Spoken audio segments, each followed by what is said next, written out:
नमस्कार, D5 channel Hindi देख रहे दर्शकों का मैं वंदना स्वागत करती हूँ। आज हमारे स्टूडियो में मौजूद हैं डॉक्टर रघुवीर जिंदल जी, जो कि देसी दवाई देते हैं और इनकी दवाई बहुत जल्दी ही असर करती है। ये सभी बीमारियों की वैसे तो दवाई देते हैं, मगर ब्लड की दवाई ये स्पेशल देते हैं, यानी कि खून की कमी हो या फिर प्लेटलेट्स बढ़ाने हो तो इनकी दवाई गजब का असर दिखाती है। रघुवीर जी, आपका बहुत बहुत स्वागत है हमारे इस प्रोग्राम में।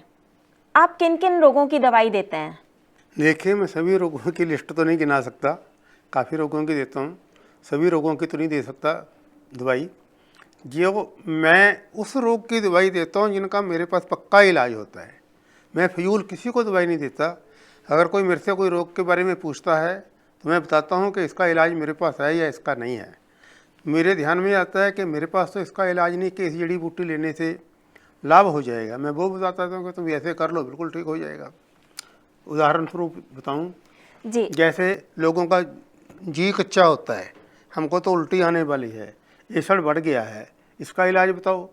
मैं उसको बताता हूँ कि एक नींबू लो, उसके 2 टुकड़े कर लो, उनके बीज निकाल दो, उसमें एक में चीनी पीसी हुई भर दो, एक में नमक मसाला थोड़ा सा भर दो, दोनों को गर्म करो छिलकी तरफ से, एक बार एक टुकड़ा मुँह के लगाओ, एक बार दूसरा, उसी समय हर एक ठीक हो जाता है। वैसे किन किन रोगों का आप इलाज करते हैं? ऐसे कौन से रोग हैं जिनका आप इलाज आसानी से कर लेते हैं? खून की कोई कमी हो, प्लेटलेट्स कम हो, डेंगू से प्लेटलेट्स कम होते हैं, जो मेरे से दवाई लेता है उसके बड़ी तेज़ी से बढ़ जाते हैं। आमतौर पर उसको डेंगू से भी मुक्ति मिल जाती है। खून की और भी कोई कमी हो, खून कम रहता हो, 4 है, 5 है, 6 है, उनको दवाई देता हूँ, उनका खून बढ़ जाता है। खून गिरता हो, डुलता हो नाक से या किसी और मार्ग से, उनमें भी प्लाज्मा की कमी होती है तो उसको पूरा हो जाता है। फिर उसको नाक से नक्सीर नहीं आती, और किसी लेडी को प्रॉब्लम है वो भी बिल्कुल ठीक हो जाती है। दूसरे यूरिक एसिड की दवाई है मेरी। जो आप खून की कमी की दवाई देते हैं या फिर जो आप प्लेटलेट्स बढ़ाने की दवाई देते हैं, वो किस टाइप की दवाई होती है? वो एक मीठे शरबत की तरह है। जड़ी बूटियों के रस को निकाल कर उसको चीनी में पका करके मीठा शरबत बना देते हैं, क्योंकि मैं कोई केमिकल इस्तेमाल नहीं करता उसको प्रिजर्व करने के लिए। तो वो उसको लेनी होती है थोड़े से पानी में डाल के, और मैं एक पेशेंट को 5 दिन की दवाई देता हूँ। पहले 5 दिन में वो ठीक हो जाता है, और बढ़ाना है तो वो और ले लेते हैं अगर खून की कमी हो तो। और जब प्लेटलेट्स कम होते हैं तो उस वक्त भी क्या ऐसे ही दवाई असर करती है? प्लेटलेट्स कितने टाइम में जल्दी बढ़ जाते हैं? 1 दिन के बाद भी बढ़ने शुरू हो जाते हैं, 1 ही दिन में। दवाई पचनी चाहिए। वो शीशी में जो मैं देता हूँ उसमें 20 चम्मच दवाई होती है। वो 4 चम्मच रोज़ लेनी होती है, सुबह दोपहर शाम को रात को। 4 चम्मच लेने थोड़े से पानी में घुला के, तो उससे एक शीशी से 5 दिन में क्या 1-2 दिन में ही बढ़ने शुरू हो जाते हैं। 1 दिन में ही जब वो दवाई पचेगी बनाने शुरू कर देती है। ऐसे ही आप अभी यूरिक एसिड की बात कर रहे थे, तो यूरिक एसिड की जो दवाई है वो आप कैसे बनाते हैं और वो दवाई कैसे दी जाती है? यूरिक एसिड को मैं अब पहले तो मैं हाथ से टेबलेट बनाता था, अब मैं उनको कैप्सूलों में भरवा लेता हूँ, सूखी तैयार करके। वो जड़ी बूटियों के रस और जड़ी बूटियों को मिला करके उसको कैप्सूल भरवा लेता हूँ। वो कैप्सूल देता हूँ, वो 2 सुबह 2 शाम को 4 कैप्सूल रोज़ लेने होते हैं। 2 महीने में 1 डिबिया में मैं 80 कैप्सूल भरता हूँ। 3 डिबिया लेने में 2 महीने में सबका यूरिक एसिड जो जोड़ों में जमा होता है लगभग निकल जाता है। चौथी तो किसी को ही लेनी पड़ती है। और यूरिक एसिड के कारण जितने भी दर्द हैं पैरों में, घुटनों में, उंगलियों में, किसी के कंधे ऊपर को नहीं होते, किसी को, वो सारी प्रॉब्लम उसकी दूर हो जाती है। जो यूरिक एसिड की दवाई होती है वो आप हमें पहले बता रहे थे कि सांप की जो मारने की दवाई होती, जहर उतारने की जो दवाई होती है उसके से आप बनाते हैं, तो क्या ये इसका विपरीत असर नहीं दिखाती है? नहीं, ऐसा है कि मैं उन बूटियों का इस्तेमाल करता हूं जो बिल्कुल निरापद हैं, जिनका कोई भी हानि नहीं है। मैं तो 4 कैप्सूलों में 2 ग्राम दवाई खिलाता हूं 1 दिन में। अगर कोई उसकी 200-300 ग्राम भी खा ले उन बूटियों को, तो भी उसका कोई साइड इफेक्ट, बैड इफेक्ट नहीं है। वो आप जहरीली नहीं है, सांप के जहर को ख़त्म करती है। फिर इसका उपयोग सांप के खुद के जहर को उतारने के लिए क्यों नहीं किया जाता है? एक तो ये कई बार सांप इतने जहरीले होते हैं कि वो इतनी जल्दी असर करते हैं कि बूटी उतनी जल्दी असर नहीं करती कि उसको बिल्कुल ठीक कर दे। दूसरे इसमें रिस्क है, अगर कोई पेशेंट सांप का काटा हुआ हॉस्पिटल में चला जाए, वहाँ उसकी डेथ हो जाए तो उसका कुछ हॉस्पिटल का कुछ नहीं बिगड़ता। देसी आदमी जो सांप काटे का इलाज करते थे वो इसलिए छोड़ चुके हैं कि अगर उनके पास 10 मरीज चले जाएं, 9 ठीक हो जाएं, एक न बचे तो लोग उसका क्लिनिक फूंक देते हैं, आग लगा देते हैं। सरकार के अफसर भी कहते हैं अरे तुमको किसने सांप काटने के लिए अधिकृत किया है, तुमने क्यों इसको इलाज किया है, इसको क्यों आदमी मार दिया। इसका के लोग हट रहे हैं ऐसे कामों से। वो फ्री भी करते थे, पैसे भी नहीं लेते थे, ऐसा है। आपने अपनी दवाइयों को पेटेंट करवाने का क्यों नहीं सोचा? पेटेंट का जो तरीका है हिंदुस्तान में वो सही नहीं है। जब हम किसी के पास जाते हैं कि हमने ये दवाई रजिस्टर्ड करानी है, पेटेंट करानी है, तो वो जिन आयुर्वेद के ऑफिसरों के पास भेजते हैं वो आते हैं, वो कहते हैं कि आपने दावा किया है कि तुमने अस्थमा की दवाई बनाई है, इसमें कौन कौन सी बूटी डाली है वो सब लिख करके दो। फिर उसके बाद ये आपने कहाँ से पढ़ करके लिखा है, तैयार की है, हमको वो निघंटू दिखाओ, उनका पेज नंबर दिखाओ। अब क्या वो जो 2000 साल पहले या 1000 साल पहले खोज हुई थी उसके बाद नई खोज के ऊपर तो पाबंदी है। अगर हम कहें कि हमने खोजी है तो कोई हमारा उसको मंजूर नहीं करता, तो इसमें सफलता नहीं मिलती। हमारी विधि ऐसी है कि कोई भी वैद्य इसी कारण अपनी कोई दवाई इसको पेटेंट नहीं करवाता, रजिस्टर्ड नहीं कराता। कराते हैं तो झूठ लिख के करवाते हैं, तो निघंटुओं का हवाला दे देते हैं। टेस्टिंग उतनी बढ़िया कोई है नहीं कि इसने ये बूटी डाली है कि नहीं डाली है, मिलती जुलती डाल देते हैं, तो फिर ऐसे ही चलता रहता है। आयुष मंत्रालय इसमें काफी हद तक लोगों की मदद कर रहा है, क्या आप आयुष मंत्रालय के पास गए? मैंने लिखा है 2-4 बार। वो जितने भी मंत्रालय है वो क्या करते हैं कि वो डिपार्टमेंट को भेज देते हैं, डिपार्टमेंट के अफसर आते हैं, वो वही बातें करते हैं जो मैं पहले बताई। दवाई देखने को कोई तैयार नहीं। हम आयुष मंत्रालय हमारी दवाई ले, टेस्टिंग का हमारे से जितने कहो पैसे उतने ले, हम दे देंगे। पहले वो ये टेस्ट करे कि इसमें कोई हानिकारक जड़ी बूटी तो नहीं मिलाई हुई, अगर हो तो हमको सजा दे, जुर्माना भी लगाए, सजा भी दे। जब वो बिल्कुल हानि रहित है फिर वो कहे कि देखो भाई हम इतने पेशेंट हॉस्पिटल में इलाज करा रहे हैं, इनको दवाई देते हैं जो हानि तो है ही नहीं। जैसे हमने सेब का जूस पी लिया, अनार का जूस पी लिया, उस पर कोई रोग नहीं है, ऐसी दवाइयाँ हैं, ऐसी दवाइयाँ हैं ये तो। और जब वो मरीज उठ करके ठीक हो जाए तो उसको मान्यता दें। मैं पिछले साल 2 साल हुए राजेंद्र हॉस्पिटल गया था, वहाँ बहुत सारे डेंगू के पेशेंट थे, उस समय बहुत भर्ती थे, उनके पास जगह नहीं थी रखने को। मैंने कहा देखो तुम इलाज कर रहे हो, हम तो इलाज में कोई टांग नहीं अड़ा रहे।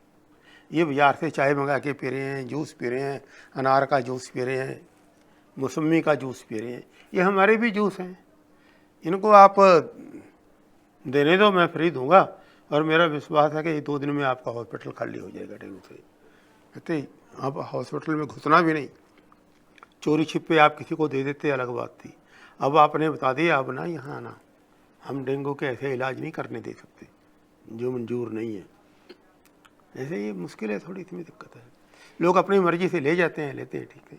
आप जड़ी बूटियों को प्रिजर्व कैसे करते हैं? उनको उनके अंदर आप प्रिजर्वेटिव तो डालते नहीं है, फिर उनको प्रिजर्व कैसे करते हैं? चीनी में करते हैं, जो सूखी हैं उनकी ज़रूरत ही नहीं पड़ती उनको करने के लिए, जो बिल्कुल सूखी हैं उन कैप्सूल बना लिए, टेबलेट बना लिए, उनको जो कोई प्रिजर्व करने, कोई दवाई पाने की ज़रूरत ही नहीं पड़ती। अस्थमा की जो दवाई है वो भी मैं चीनी उसमें डालता हूँ और शहद डालता हूँ, वो अपने आप प्रिजर्व कर लेते हैं। जो ब्लड की है उसके लिए भी ऐसे ही है, उसमें चीनी से बना लेते हैं हमारे शरबत बाज़ार में नहीं मिलते जैसे, वो 2-2 साल पड़े रहते हैं, शरबत ख़राब नहीं होते, हमारे भी ख़राब नहीं होते।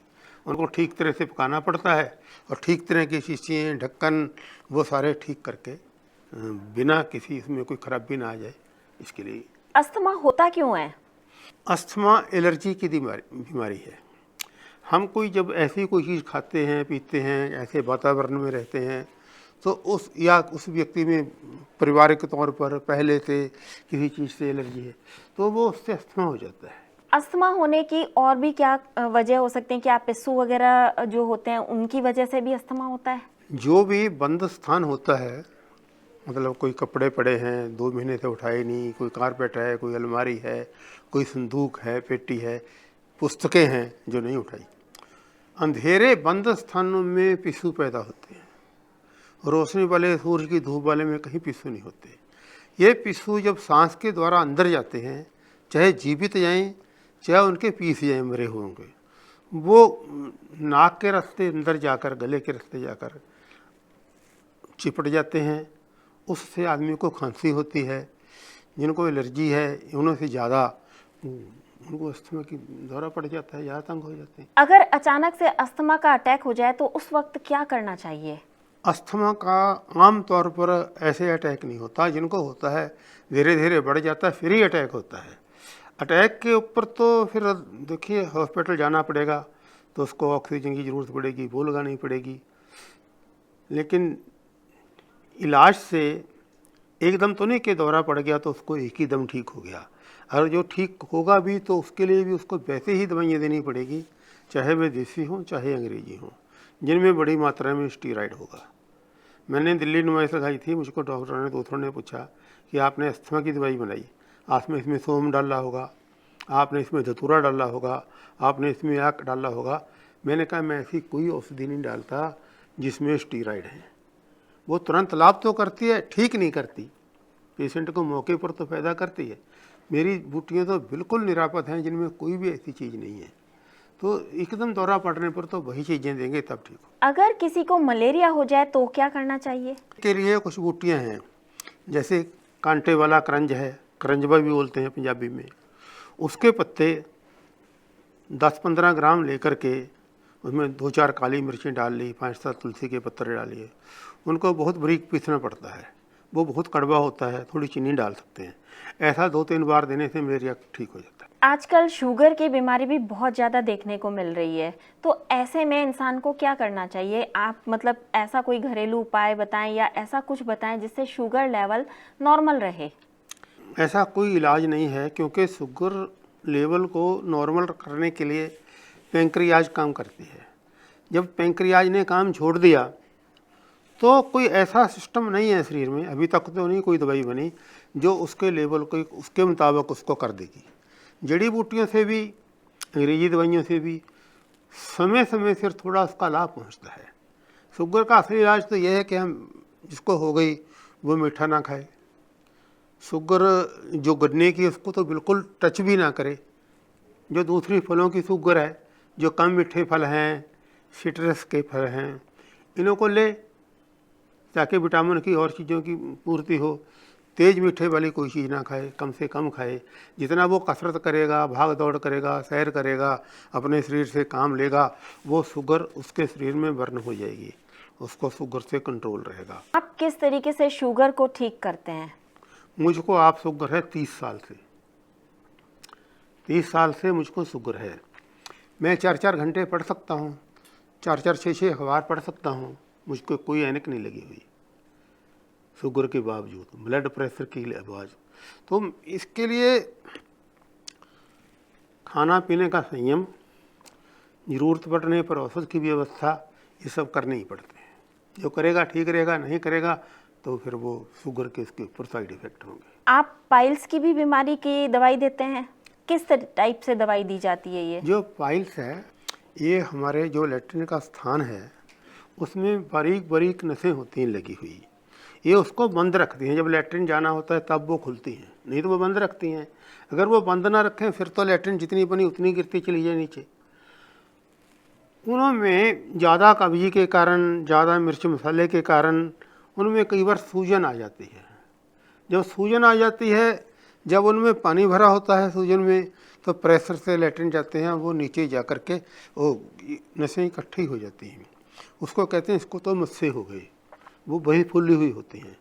कई लोगों के अंदर उसके सूजन के साथ साथ अंदर उनमें जख्म हो जाते हैं, उनमें खून भरता है। जब लैट्रिन जाते हैं, प्रेशर पड़ता है, वो फट जाते हैं, फिर खून बाहर गिरता है। मेरी दवाई अंदर की नसों की सूजन खत्म करके इसको ठीक करती है। क्या छोटे बच्चों की भी कब्ज की कोई दवाई होती है? छोटे बच्चों की आजकल कहते हैं कि इसकी कोई दवाई नहीं है, पर मेरे पास जो भी आया मैंने उसको ठीक कर दिया। मैं क्या करता हूँ, जो मेरी ये बवासीर के लिए दवाई है, यही दवाई देता हूँ। वो सिर्फ आधा चम्मच एक दिन में लेनी होती है, सिर्फ आधा चम्मच मीठी दवाई है, आधा चम्मच बच्चे को दी थोड़े से पानी में डाल के, और 5-4 दिन में उसके अंदर की सारी सूजन खत्म हो जाती है।